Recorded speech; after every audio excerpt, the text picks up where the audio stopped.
Hey there, it's Ryan, and if you like a good chemo-free cancer survivor story, I have just the one for you. Stick around for quite a bit of inspiration from Lorika Archibald. When our son Ryder was diagnosed with stage 4 cancer 11 days before his first birthday, my wife Teddy and I knew we weren't going to leave anything that could get him well on the table. We've worked with countless doctors and health experts, moved away from our family and friends, raised and spent tens of thousands of dollars, even built a non-toxic house in the middle of the woods, all in the name of healing. Today, Ryder is happy and healthy, and we live more fulfilling lives than before the diagnosis. This is a revolution against what causes cancer and disease, and against what people think about how to reverse it. Whether you're actively healing and want to know all your options, keeping it behind you, or making sure cancer never touches your family, this is your revolution. This is the anti-cancer revolution. From integrative to alternative to energetic, we walk down all paths of wellness, free of bias. My name is Ryan Sternagel. Enjoy the journey. So this was actually a bonus episode from last year's Anti-Cancer Revolution online conference that was too good to let stay just a bonus episode, and we've dug it and a few others up for you in honor of the Anti-Cancer Revolution 2, evidence-based medicine being right around the corner. Sign up for that at Anti-Cancer Revolution 2, and that's the number 2.com if you haven't already, and then enjoy this amazing interview with Lorika Archibald, who is a mom, wife, chemo-free cancer survivor, certified holistic health coach, business owner, and lover of life and nature. She suffered from chronic disease and mystery symptoms for 20 years before being diagnosed with ovarian cancer. From what she learned through her own personal cancer journey, Lorika helps others navigate their own healing paths. Today, Lorika coaches people through cancer and chronic illness using multi-level healing tools as well as addressing energetic levels, mindset, and beliefs. I will let you get to the interview and see you back here on the other side. Lorika, how are you? And thanks for coming on. Hi, Ryan. Good to see you. Thank you. Good to see you. Yeah, really glad to have you here. And all of these, the survivor portion of what we're doing here really rounds everything out. But everyone's heard from a lot of really knowledgeable doctors and researchers, cancer experts, and so on and so forth. But the human component of people that have actually been there and done this, healing from cancer thing themselves is a pretty big piece of it. Do you? Yeah, I mean, it's your story, so I'll just give you the floor and let you go. Okay. I don't know if you want to jump right into diagnosis or let everyone know what you were kind of up to beforehand, or yeah, I'll go back a little bit if you don't mind. Try not to give you too many details from way back, but I think a couple things just kind of to lay a foundation. I had a lot of chronic mystery conditions when I was a teenager and then going into my 20s, and I never knew what was going on. I was going to doctors, I was trying to get tests and figure things out, and nobody could ever. They tried to diagnose me with a few things, but they weren't sure. It's like, I don't know if you have this autoimmune or that. So it's just a really confusing time, but it was a really frustrating time because I felt like I should have been in my prime and, able to do a lot of the things my peers were doing. And so that was a bit rough. And I ended up just feeling kind of down about it and feeling like, maybe I just need to suck it up and ignore these symptoms. And my family started to get to the point where they were getting tired of hearing about me, complaining because I didn't feel good.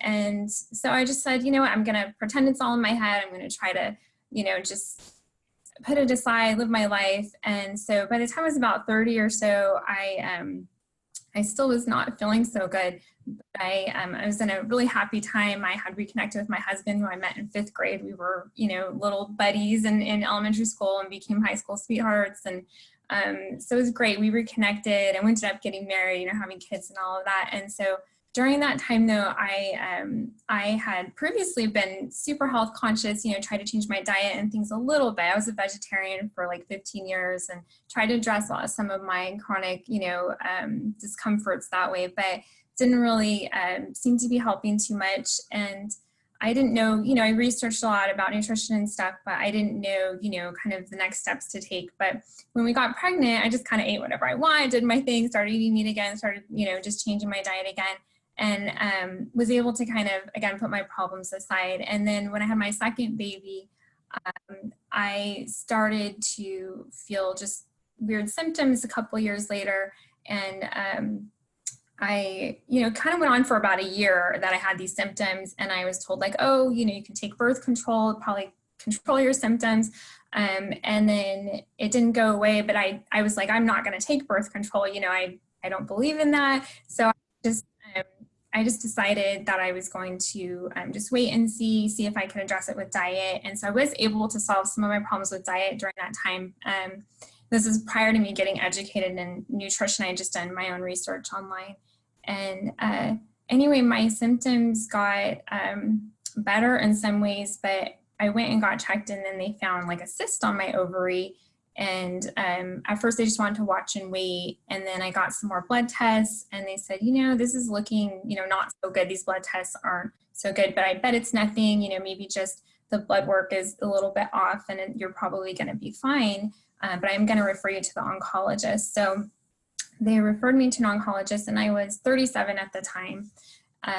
So, relatively young, and I was terrified, and she just reassured me. She said, oh, you're going to be fine. You're going to be fine. You're the healthiest person in that office. This is just precautionary. So I went, and they said first thing out of their mouth, like, oh, we can put you on birth control and you'll be fine. We don't even need to explore this. So again, I'm like, no, thank you. I don't want to go that route. And then I was, kind of torn, because I've always been kind of leaning towards, the natural healing and wanting to be a little more natural about things. But they then were like, well, we can do surgery. So I didn't feel like either of the options were for me, but I felt really scared. And again, because I had a history of so much chronic illness and just mystery illness, I felt like I needed to follow what they were saying, because I just was terrified that, oh, maybe this is why I felt so, bad all these years. Maybe this was the issue. So anyway, after a couple meetings with the oncologist and exploring conversations, he highly recommended, oh, we can do a laparoscopic procedure and pull out that cyst, and we'll examine it. So they did that a few days before my 38th birthday, and I wasn't even out of anesthesia yet, and I had a really horrible reaction to it. So I felt like my brain was slamming into my skull. So it was the worst timing ever. But the doctor came in, and he said, oh, you have cancer. And it was just the worst timing for me. I couldn't even process it. I could barely open my eyes because the anesthesia was so bad. And I was like, what? Just dumbfounded. And he's like, yeah, you have full blown. I'm like, what do you mean cancer? Like, it's just, I couldn't even, it didn't seem real to me in that moment. And it was just compounded by my, my head issues. And so it was a living nightmare at that point. I just felt like I was, just went from like my world just being completely normal with having these two babies at home and my husband and, living the life that, most ladies dream of living in their 30s. And just completely, I saw everything just fall away. And so I came to eventually after a day or so coming out of that anesthesia, but it was a really rough, day or two, to say the least. And my family was just shocked, and they didn't know what to say to me. I was released after like a day, since it was just laparoscopic, but they were going to send the cyst to the lab. So they did that. And then it came back, and they said, oh, no, wait, it's borderline cancer. And I was like, borderline cancer? What's that? And so this was just a couple days later on my birthday. So I'm like, well, I guess this is a birthday gift. Okay, I have a borderline cancer. That's better than full-blown cancer, right?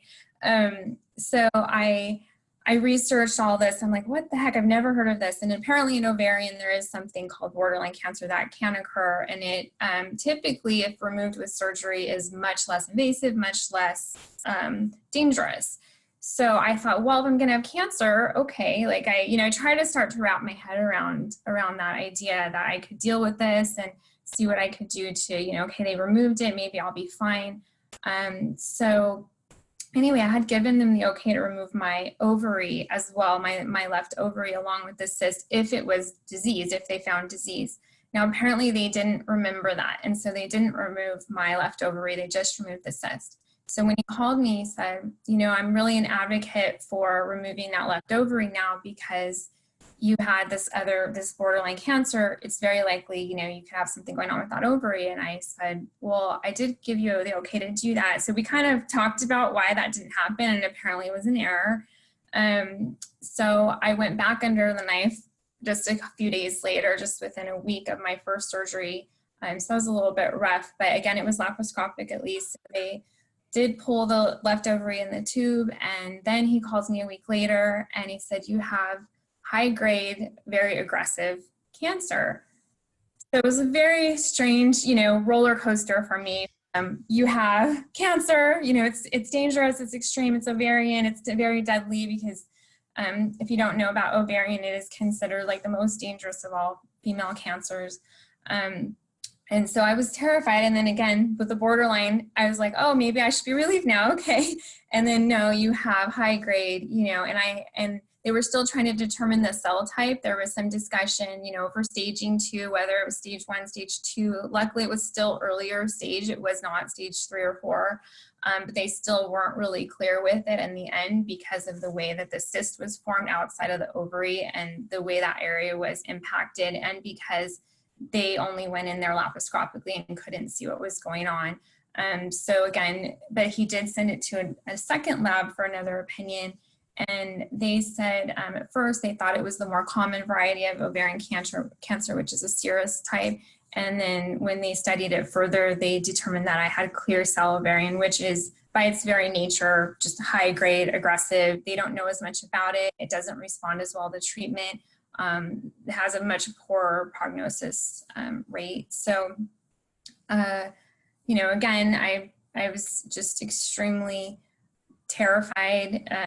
It's something you can't really express in words, I think, the level of terror. And, it's not like I was in the hospital with a feeding tube and or breathing, thing and on my deathbed literally, but I think what I went through during that time felt like the of just facing your death, or that you're staring at it in the face. So that's the best way I can describe it. It's a certain, just like you're being terrorized by something, like haunted by something. And it's very extreme, very intense, right there.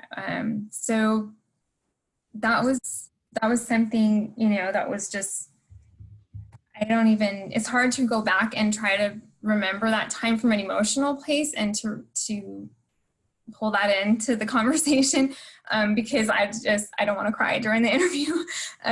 But it was the most difficult experience I've ever had. And all I kept thinking about was, I just want to live for my babies. I just want to be here for my girls. And I just remember praying and just kind of wanting to just bargain, like for life, and just saying, if I could just have 10 years, if I could just have, at least 5 years. And so anyway, I went back to the doctor after that second surgery, and they said, oh, you need to do chemo. And I was like, I don't want to do chemo. Again, I kind of come from a more natural leaning, and I prefer to do things as natural as possible. And my sister even came with me and she said, hey, doctor, can Lorika do things with nutrition? Because she's really into nutrition and wants to, change her diet more and do things, that way. And he's like, well, you could try it, but it's not going to make a difference. And so he just had this very nonchalant, and I remember just feeling like devastated because I was really hoping he would at least say like, yeah, it could help, or something more positive. But I did it anyway. I started to look into things more and make some changes.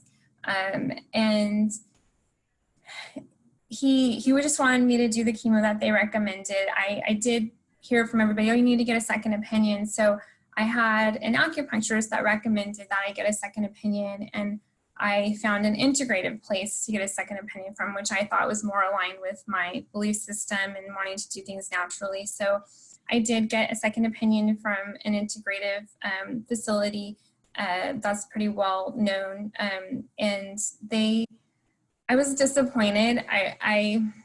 I was really hoping they would tell me, yeah, you know, you don't need to do chemo. Like, you've already got the cancer removed, most likely. And that was the other thing they didn't know, because they did it all laparoscopic. They didn't know what else was still going on in there. And so that was kind of the fear that was planted from the conversations I had with the oncologist, was kind of like, well, you know, this could go either way now. You could have, you know, extreme, you know, it could be higher grade. You could have, you know, it all over your body. We don't know. So again, I just was like, in this fear-based place. So I went to get the second opinion. I flew out to Chicago, and I was told by the integrative doctors there, which I don't know that they all were as integrative as I thought they were, but As advertised. Yeah. Huh? As advertised. Yeah, right, exactly. Maybe not as advertised, but they were doing chemo there in their facility, but they did have a lot of, you know, mind body stuff and supplement stuff. So there was some variety going on there. I will give them that, but they weren't doing like low dose chemo. They were incorporating vitamin C IVs with the chemo, which can help, you know, mitigate some of the problem from chemo or some of the issues that come from it. But anyway, but I was there just for the second opinion, and they just said, you know, no, if you want to live to see your grandkids, because that's what I told them. I said, I want to see my kids grow up. I want to see, you know, and they said, well, if you want to live to see your grandkids, you should do the chemo, and you should do the surgery that your oncologist is recommending, because he was recommending, they call it a full staging operation within ovarian cancer world. It's where they basically cut you open from your like sternum all the way down to your pelvic bone. It's literally like being filleted like a fish. So they just slice your whole middle open. And so I really didn't want to do that surgery. I didn't want to go that route. And again, it kind of went against my beliefs of like, I really feel like I could, you know, address this more naturally. And that was just so strong for me. But everybody around me, even the integrated people I went to talk to that I thought would support that, told me, no, do this surgery, no, do the chemo that they're recommending. And so that was just a really hard time. I felt really deflated. I didn't have anybody in my family that felt like I did about the natural route. Nobody was judging me or the way I thought about things, but everybody was scared, and everybody, you know, just wanted me to be around. They just wanted me to live and be there for them. And that's all I wanted. So I kept asking everybody like, well, what about this? What about, you know, trying to eat a little while, or, you know, so it didn't happen where anybody agreed with me. And so that was hard. It was really hard. And I at least insisting to the doctor, like, well, let's test my cell type, you know, against this chemo that you're recommending. And so I did send it to a specialist out of Long Beach that does that. And that's, I'm hearing it's becoming more of the norm, but at that time, 5 years ago, it's very uncommon for people to request or even demand that your cells be tested for like the appropriate type of chemo, because many times the chemo is not, it cannot kill that particular cancer cell type, and on all kinds of cancer. So Nagourney? Robert Nagourney? yes, Cool. exactly. So sorry to interject. Were they giving you like percentage survival odds or anything of that nature? yeah, the oncologist, he said the way he put it is, he didn't really give me exact percentages, but he said, if you do this chemo, I can give you 5 years. But he said, if you don't do the chemo, you'll be lucky to live 2 years. So that's what he told me. And so after we got it tested, and he said during this conversation, this was all part of that same conversation after we got it tested, and he said it did test that this type of chemo would be effective on your cell type. But I just felt very much like that was not the route that I wanted to go. And at that time I had been looking online, you know, and I found a lady that had my same cell type with ovarian, and she had these YouTube videos that she put out, and she was just an average, you know, she was like a firefighter lady, and she had put out these videos over the course of a few years, and she did all the conventional treatment they told her to do. and she was very just in a lot of pain and stuff. And she showed her kind of progress over the years with these videos and how she had to stop work and how much pain she had from the chemo and the procedures she had and the surgery. I mean, the surgery itself had left her in poor shape and she couldn't work or anything. But she did make it to like the 5-year mark. And then at the 5-year mark, and these are all just like these series of videos. And I wish I remember her name because I was just such in a fog during that time, you know, and you're just like desperate. I was just online for hours. I remember just sitting there for hours because my family didn't support my views. I'm not doing what the doctor said. So I was trying to find anybody.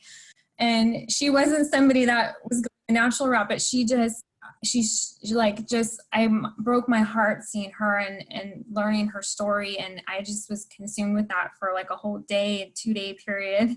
And so anyway, in the end, she at the 5-year mark was like going to celebrate. And she said they looked and she had little tumors all over her abdominal cavity and all inside, all over, like hundreds of little tumors. And so then they were going to do the I think they call it peritoneal chemo, where they put like a tube in your abdomen and then they inject it into your abdominal fluid. And that is even more painful type of chemo. And she was in so much pain. And then from what I could tell in the video, the way it led, it looked like she passed shortly after, but there was no more video. So I don't know what happened to her, but my point was that she moved me so much, but also that listening to her and watching what she went through solidified more for me that I didn't want that for myself, and that if I did chemo, I probably wouldn't have a better chance of living.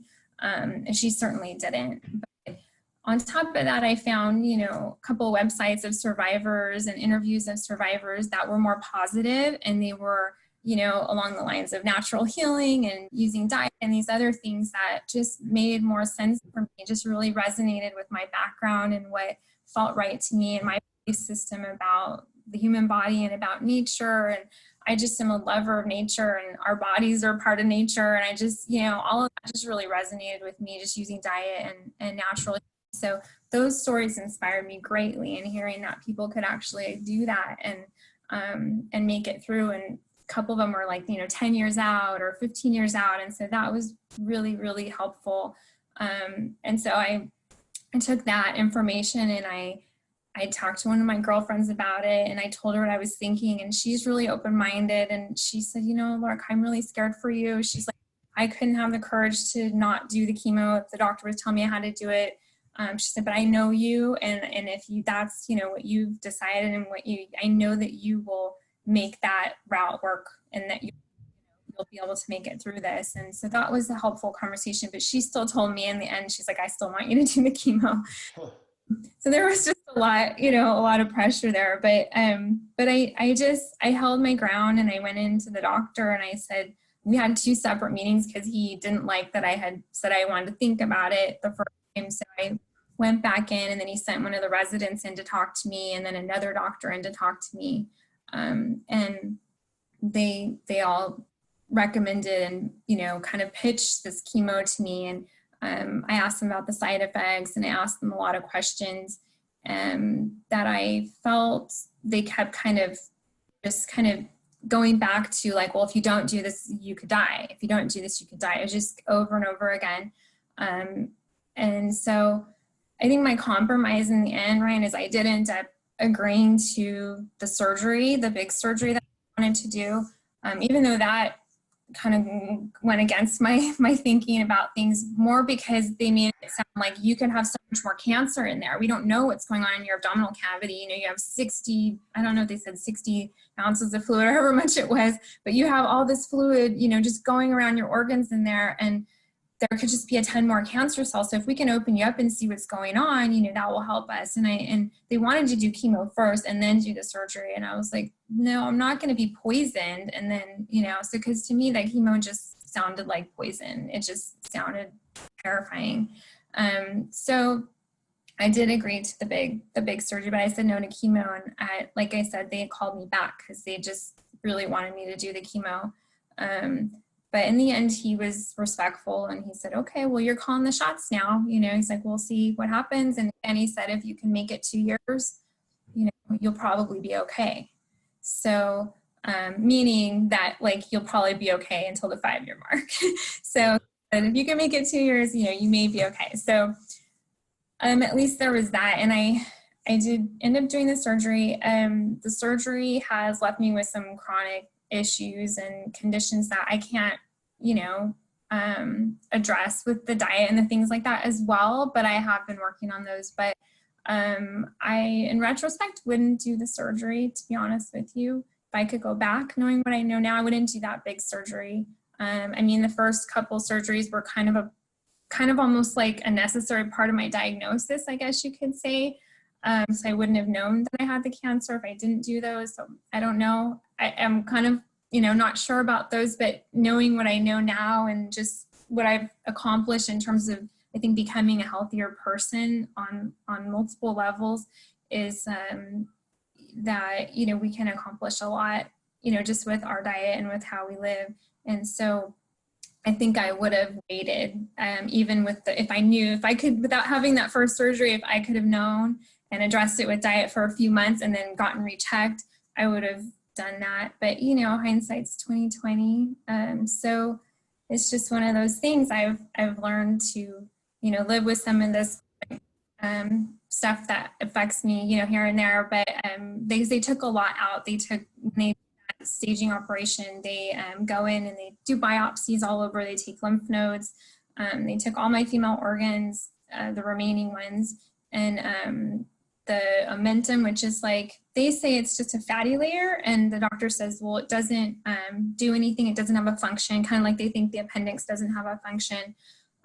They took both of those organs, but they're now discovering that the appendix and the omentum have functions, and they actually serve very important functions, particularly to your immune system. And with the appendix, like storing, you know, good bacteria and helping to keep your gut flora and fauna, you know, in the right place. And then with the omentum, your white blood cells go there. Like if you have infection, if you have problems in your abdomen, really helpful. And you never even hear about that. We don't even know what that is, right? But it's apparently very important. So those things, and yeah, so there's just some lingering issues from that. But I think that it's just more been a lesson for me, and kind of learning what I've learned through that process, and even dealing with some of the remorse and some of the loss of, like, you know, losing my organs and having this chronic, you know, stuff that I still deal with, is, you know, it's humbling. And it's also, I feel like it's a reminder of living my truth and always making choices in alignment with my higher truth and my belief system, you know. So there are times when I still even feel like, you know, kind of beat myself up, like, oh, I shouldn't agree to that big surgery because I all these issues. But other people would think I'm crazy, right? They'd be like, why wouldn't you? That you thought you were going to die. Of course you agreed to it. And yeah, I understand why I agreed to it. It's just like, I think making decisions in fear in my life has really, when I have done that, you know, it's usually been at a really high cost. And looking back, I would say, you know, to somebody else, like I would try so hard not to make decisions in fear, because, you know, usually you're not going to make the right decision when you're in fear. So for me, I feel like I've learned a lot through that process, but I would do it differently for sure, make some different decisions. Yeah. I mean, time after time, I hear so many people either regretting making a decision like on the spot, so to speak, or, you know, shortly thereafter in fear, like you said, or like, you know, being so glad on the other side that, you know, right. they didn't even think that they were going to, you know, just take a little while and wait, but for whatever reason, life circumstances, you know, got in the way, Right. and then, you know, all of a sudden it's a couple months later and they're still here, and it's like, oh, well, maybe I'll go another month, Right. but, you know, next thing you know, it's 10 years later and they never did any, you know, anything crazy. Yeah. Sorry not to cut you off, but Oh, no, it's fine. to highlight that point. Yeah, Yeah. wait, and of course there are extreme circumstances. No one's saying like There are, yeah, and I'm not opposed to, just because, like I said, I've been leaning in that natural direction. I'm really not opposed to, you know, I think modern medicine has a place, and certain extreme measures when people are in really extreme situations. But I was a, you know, for all appearances, healthy, you know, 37-year-old woman. And so I think I had time. I think I had time to do things a little differently. So yeah, but after that, I really, when I said no to chemo, you know, I did still have that fear, and a lot of people were still telling me, I can't believe you said no to chemo. And even my dad in particular, and my other family members, a lot of them were still really troubled and concerned about what was to come in my future and whether I would survive. And so I, at that point, had my grandmother had just died, so I'd inherited a little bit of money, or maybe a lot of money, but to some people a little bit of money. But I spent basically all of that, and it was thousands of dollars on alternative treatments. And so that was something that I felt like, for me at that time, I still had a lot of fear, and that's kind of how I dealt with it. Is I needed to have like to feel like, okay, they made me think I have this extreme situation, like I might die. I need to do something extreme, but I didn't do their chemo, and what can I do? And so I researched, and I called, you know, clinics in Mexico, and I researched other clinics in California and other states around the country. And it came down to actually found a local place that I used and went to for a few months there. And it was better because for me, I had the small kids, and I didn't want to be traveling to Mexico for 3 weeks and leaving my 2-year-old. And I could control my treatment, if you will, there. Like they said, I could do it a la carte. And a lot of these other clinics, you're probably familiar, they charge, you know, so many thousands of dollars to stay for a week or 2 weeks or whatever. And then they make you this big treatment menu, and they you know, roll it out for you. And this place was one of the only places that I had researched that did allow. I don't know that they still do this, because I think they've changed a little, but at that time they allowed me to manage my own care basically and control my, you know, plan, so to speak. So I could kind of pick from their menu and say, well, I want to do this and I want to do that treatment.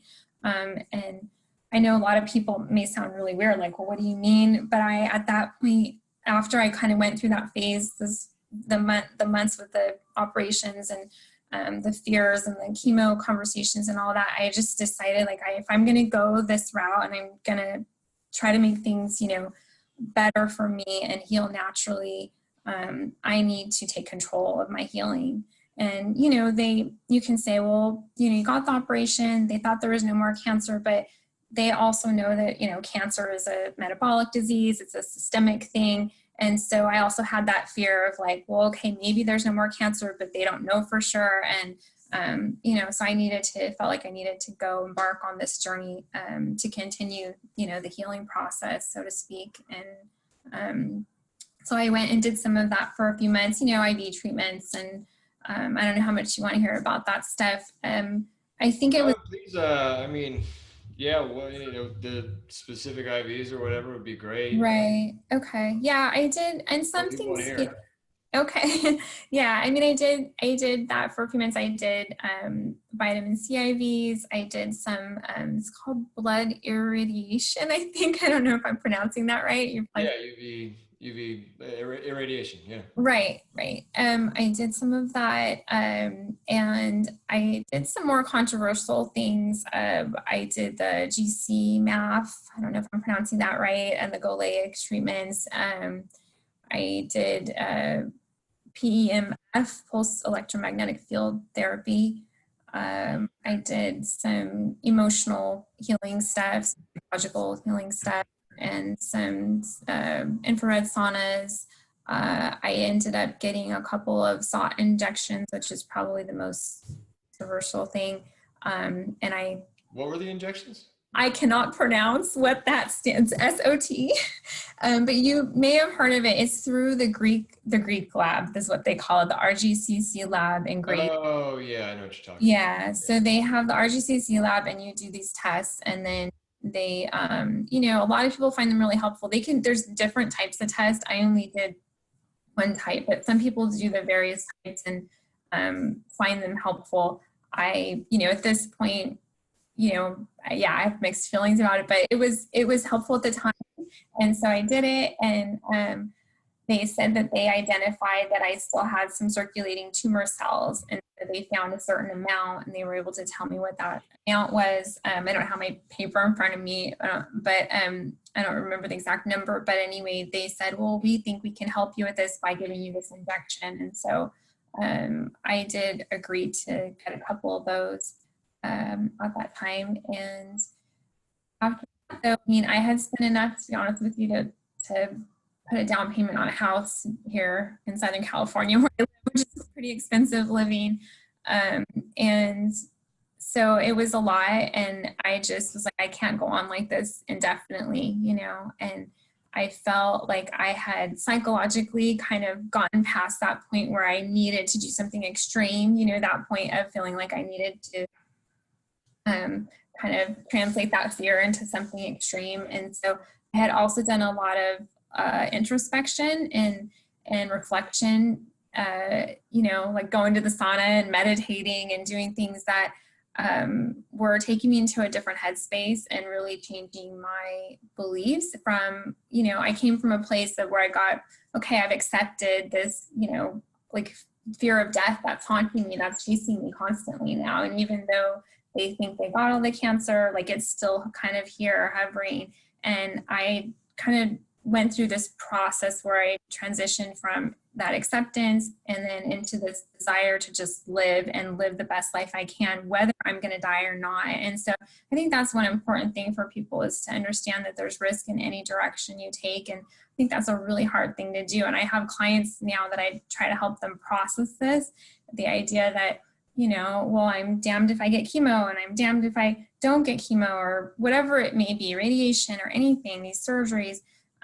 And so that is just, it's unfortunately a part of that, the cancer experience. And it's something that, though I want people to know, can be transcended, for lack of a better word, that I think that if you can get with yourself and take a step back, and that's one thing that if I can just instill in people to try to do. And I know it's so hard when you're in the most stressful place of your life, but if you can step back and get centered and try to think of your beliefs and what you know, really think about your body, and if you're able to heal, if you feel healthy, I think there's so much more, you know, to this healing process than just the physical stuff.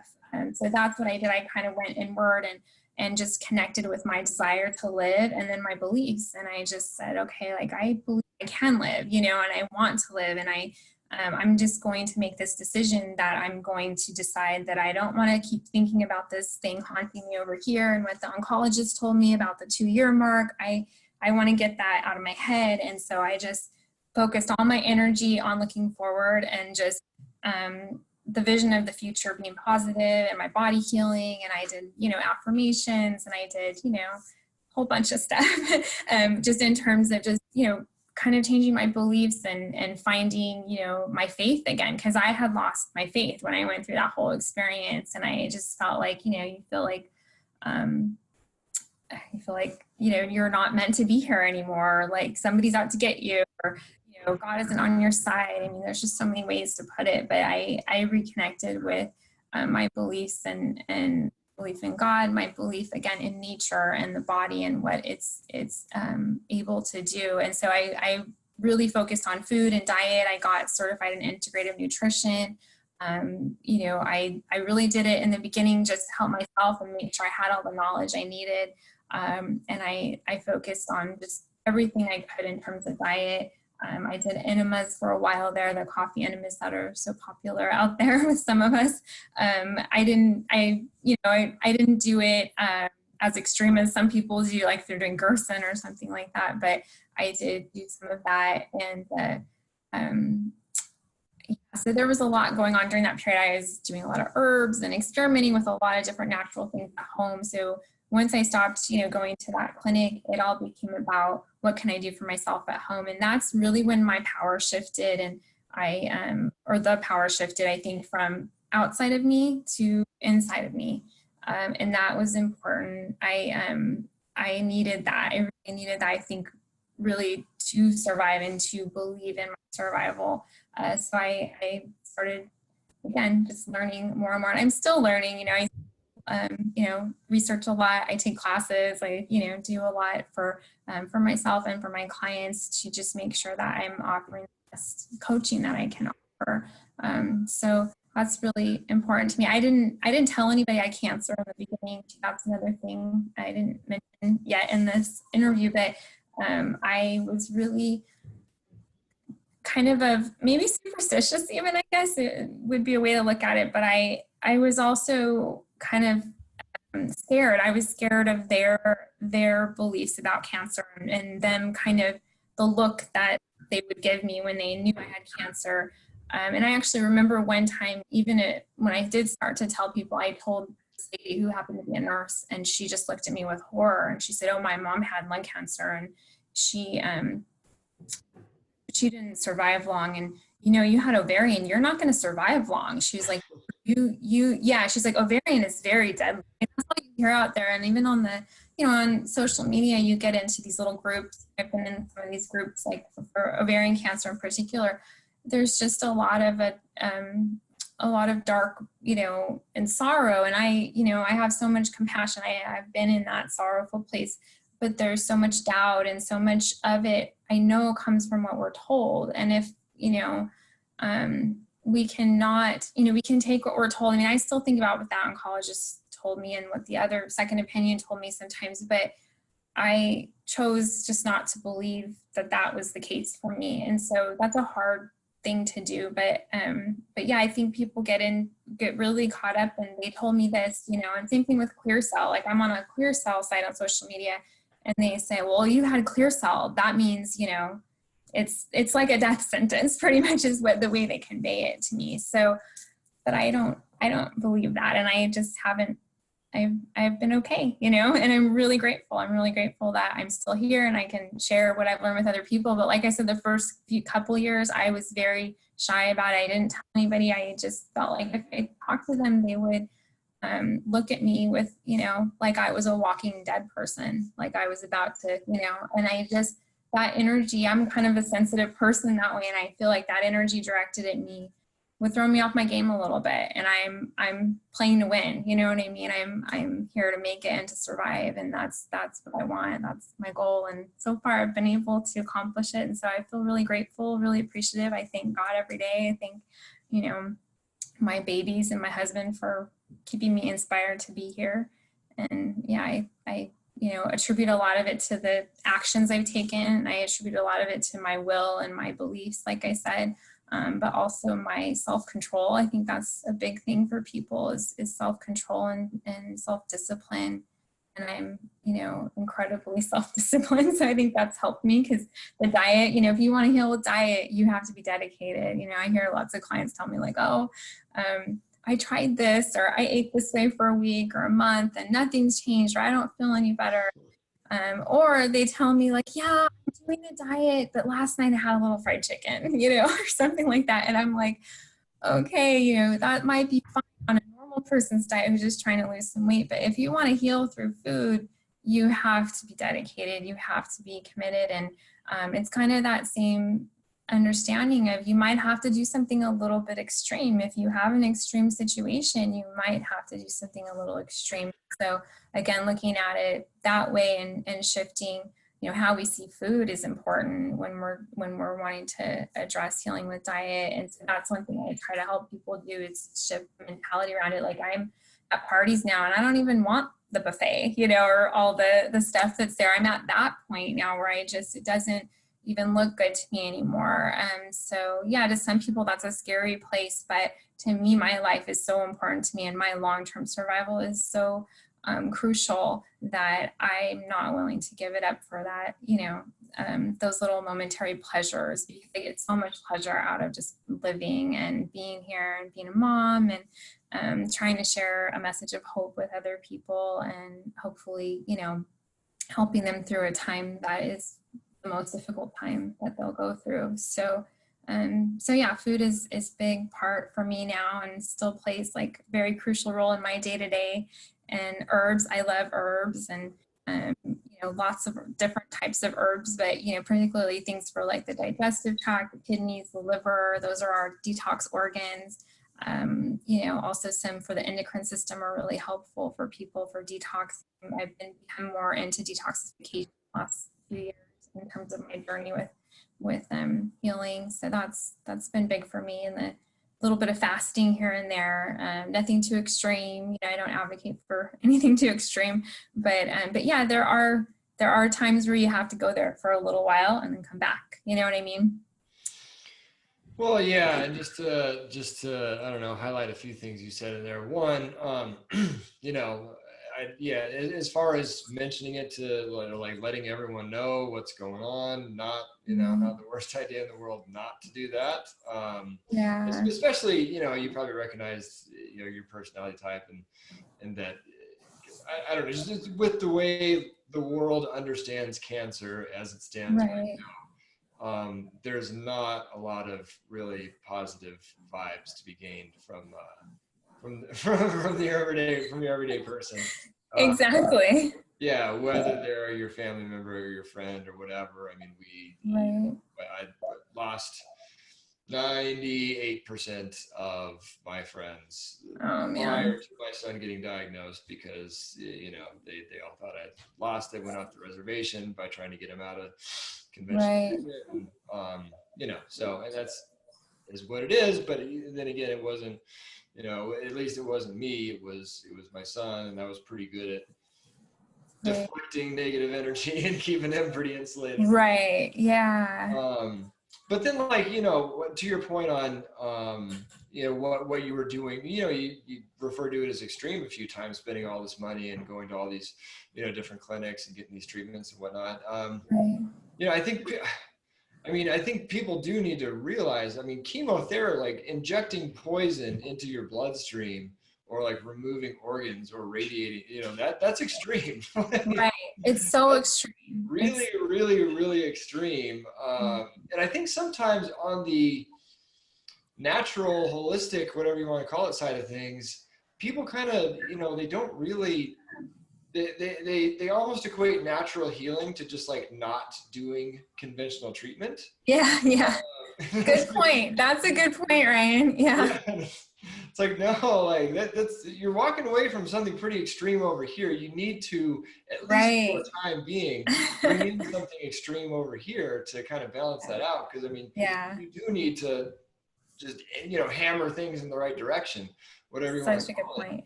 point. Exactly.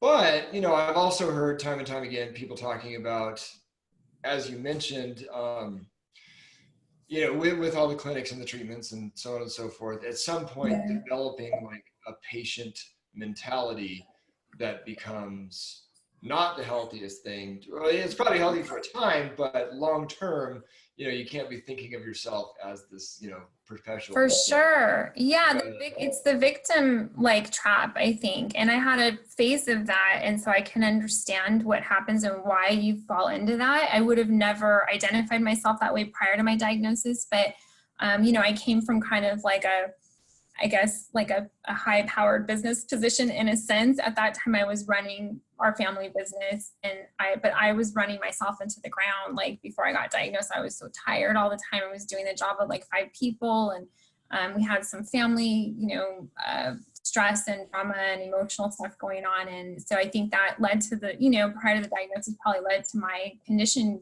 worsening and brought everything to a head. But so I was far though from that victim mentality. I was like in this more, you know, authoritarian role at work, and I'm a mom at home. And but when I fell into that and when I heard those words, it was like immediately, you know, you just drop into that space, and all of a sudden it's like, what do I do? Everybody else, you know, everybody tell me what to do. And then people look at you with pity. And, you know, some people showed so much kindness during that time to me, and I really appreciate it. You know, my neighbors making me dinner and stuff after I had my surgery and things like that will always stay with me, and I'll always have gratitude for the kindness. But people don't realize that their beliefs about cancer and all of that also really can have a negative impact in terms of, like, you know, not helping people get out of that victim state. So not knowing when to stop, you know, to stop that sort of pity that is being expressed. And I think, you know, even still when I tell people I had cancer, you know, it's different now because I'm pretty far removed from it, but yeah, there's still that pity, and certainly everybody can appreciate compassion and empathy, but those are different than pity, you know. And so I think we can kind of help people too. People that don't have cancer can help the people with cancer by showing the compassion and the love and kindness, but not the pity and not the fear, you know. Those are pretty powerful. Very good. Lorika, this has been great. Do you, let me think, do you want to just like, as a like final thought for, you know, anyone going through cancer, either for themselves or right now, might be a good way to take it out? Right. Yeah, I think no matter what your approach is, and whether you have more of a natural leaning and that's your choice, or whether you do choose conventional treatments or a combination, I think just taking some power back from the situation and not identifying so much with the diagnosis is really important. The more you can, you know, internalize things and go in within yourself, maybe pray about it, meditate, you know, kind of just tune into your beliefs and decide your path, you know. So even if it is choosing chemo, if that's what you choose, just make sure you have all the information before you go that route. I am so glad I didn't choose that route. I don't think I would be here today if I would have had chemo. I don't think my body could have handled that. But again, just empowering yourself, getting centered, empowering yourself. But I think, you know, in terms of the practical things, food, herbs, and when I say food, raw food, high fruit. I know there's this anti-sugar thing out there, but high fruit, I mean, fruit has so many phytonutrients and antioxidants. Do not stay away from fruit. Don't listen to the anti-fruit hype. So healing, and even, you know, occasional fasting or fruit fasts, you know, where you just eat fruit for a little while, juices, things like that can be really helpful. Smoothies. It takes the load off the digestive system. So using those things, finding some good herbs, maybe finding somebody you can consult with on those things, and concentrating on detoxing. And people are afraid of that word, but it just means cleaning. You just need to clean your inside terrain out. You know, cancer, you know, most people in the natural community have heard this, but cancer cannot thrive in an acidic environment. And people that have cancer tend to be very acidic, and so you just need to alkalize with the right foods, the raw foods, the greens, the fruits, the herbs. Fasting, sweating can be really good. Saunas can be really good. So just cleaning your insides out. And if you just look at it like that, don't complicate it. Don't, you know, be fearful. I mean, the difference between a cancer cell and a cyst, I mean, there's a lot of questions about that in the natural community. And if you want to get into the science of it, you can. But I prefer, after all these years in this realm of things and researching and helping in clients, and I just prefer to step back and simplify it and just be like, if you have a cyst or a tumor, yeah, it's an abnormal growth in your body. It doesn't really matter what kind of cells it is. Your body just needs to be cleaned out. Your lymphatic system is congested. You need to clean it out. You need to detox. And so kind of pulling back and simplifying is really important, and just not going by just what you're told, going by what you sense is right and what you think is aligned with yourself and with nature. I mean, I think we're all a part of this earth, right? We're all born here, and our bodies, you know, behave in the same way. I mean, for the most part, yeah, we can have different cancer types and all of that, but a lot of times, you know, what heals one cancer will heal another cancer most of the time. And I think just remembering to simplify and not make decisions out of fear is probably my biggest message to people who want to heal, and to try to seek help, find somebody who's been there, find somebody who has, you know, can kind of guide you through the process. Yeah, that was going to be my last question is, you know, you've mentioned working with folks a few times. Yeah. Just want to speak to what exactly it is you Yeah, thanks, Ryan. I do coaching primarily with people struggling with cancer, but also with survivors. I also will help people have chronic illness issues as well, since that was my background prior to cancer. But you know, what I do is we focus on multi-level self-healing, and my job, the way I look at it, is to empower you, to give you the tools that I have to help yourself. So I'm not giving you, you know, a magic bullet or a magic pill or recommending a certain supplement or selling you anything other than my services, my time, and lots of information and lots of support and encouragement. And then I also incorporate, you know, I have training in detoxification and also in Reiki as well, so we do some energy work. So also kind of address those multiple levels, meaning, the energetic levels and the mindset and the beliefs, because to me, the mindset beliefs is so huge. Like I was mentioning earlier, you get your people that want to do well, but then they keep, slipping into old habits, or they are having a hard time disciplining themselves. So kind of working with people on that process is what I do. It's really empowering for them, and it's really rewarding for me to be able to work with others that are in the same situation that I've been through. So it's a pleasure, and thank you so much, Ryan, for having me on. And my website is The Healing Call. If anybody wants to visit and check me out and learn more about me, I'd love to hear from anybody out there that needs some support and needs some help. TheHealingCall.com. Yeah, that's a good place to check out. Thank you for doing what you do, Lorika. Thank you, Ryan. And thanks for coming on the Anti-Cancer Revolution. This has been great. Thank you. It has. Thank you so much. Well, how do you like that? Lorika Archibald coming in with quite the story of healing against the odds, my favorite kind. Certainly quite the cautionary tale with the making decisions out of fear piece of the story, especially dealing with the conventional medical system. There are indeed some decisions that can't be unmade. So being incredibly mindful the whole way through the process is indeed that important. I know every time we made a decision out of fear, or for some reason just didn't question something as hard as we did everything else, we inevitably regretted it. As always, you can find the notes on everything discussed and all links to all resources mentioned at thesternmethod.com/Lorika-Archibald. Lorika is spelled with a K. Couple quick announcements if you care enough to still be listening. I was interviewed on the Essential Oils Revolution podcast with Samantha Lee Wright, talking about how we use essential oils in our everyday practice to stay anti-cancer. Thought it was a pretty good conversation myself, if you'd like to check that out. And also, as mentioned in a recent email, we are renaming this podcast, kind of. The Anti-Cancer Revolution name will stay, but is going to reflect the theme of this year's Anti-Cancer Revolution Summit and be more professional style presentations, either that we record especially for that series or that we select from recordings of actual presentations at actual integrative oncology conferences. That way, if someone wants to come after us for the C word, we've got references on every point made on the show.